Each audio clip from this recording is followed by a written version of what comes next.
All right, let's dive into something that is, without a doubt, one of the most important parts of being a beauty professional: salon safety.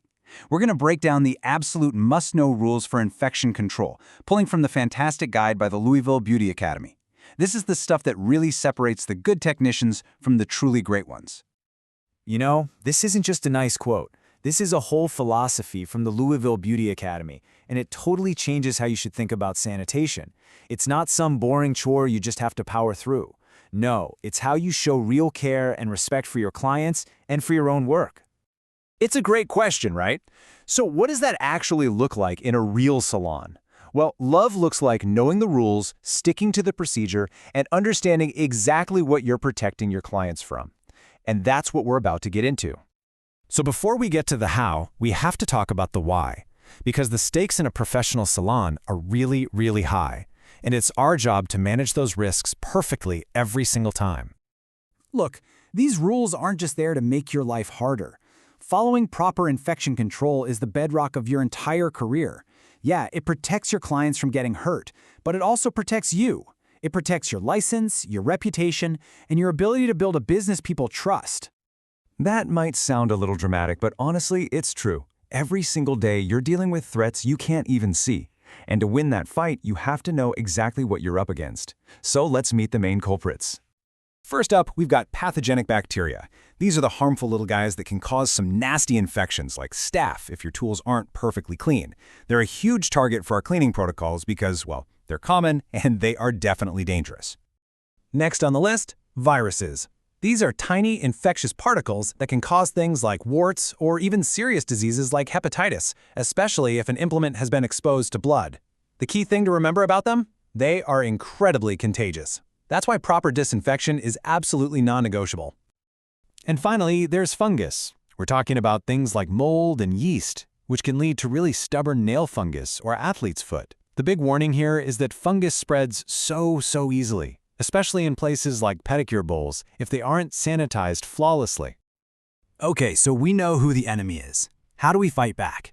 It's not just one single action, it's a 3-level strategy. This is your game plan for keeping everyone safe.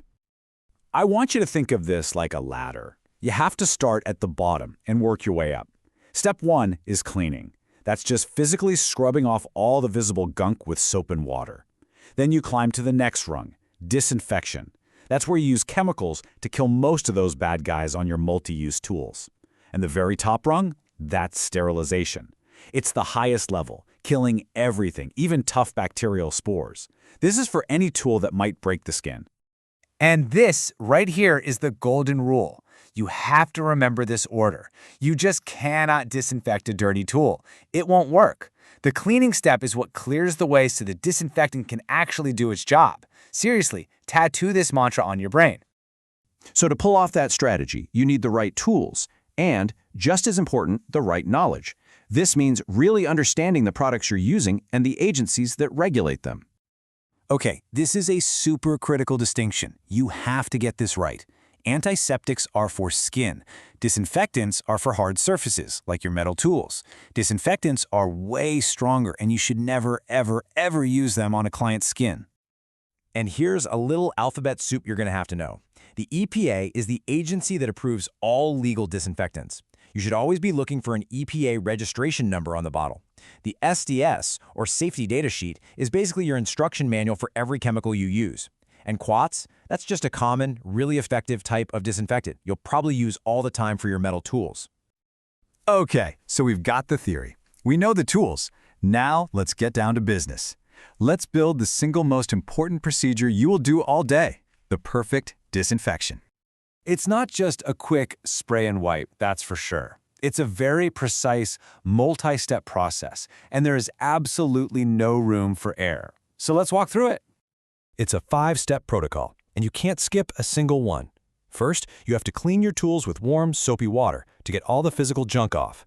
Then, and this is so important, you rinse and dry them completely.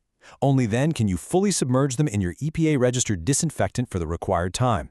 After that, use tongs or gloves to get them out, and finally, rinse and dry them one more time before you put them away in a clean, covered container. Following those steps is awesome, but avoiding these common mistakes is what makes the whole process actually work.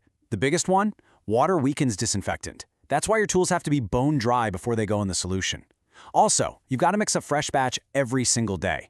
Old disinfectant is basically just a tub of germ soup. Being a true pro isn't just about knowing how to clean your tools. It's also knowing when not to do a service at all. This is all about using your professional judgment.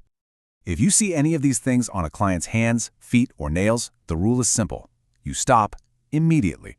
Full stop. It's not your job to play doctor and diagnose the problem, but it is your legal and ethical duty to see a red flag and refuse the service so you don't make it worse or spread it to someone else.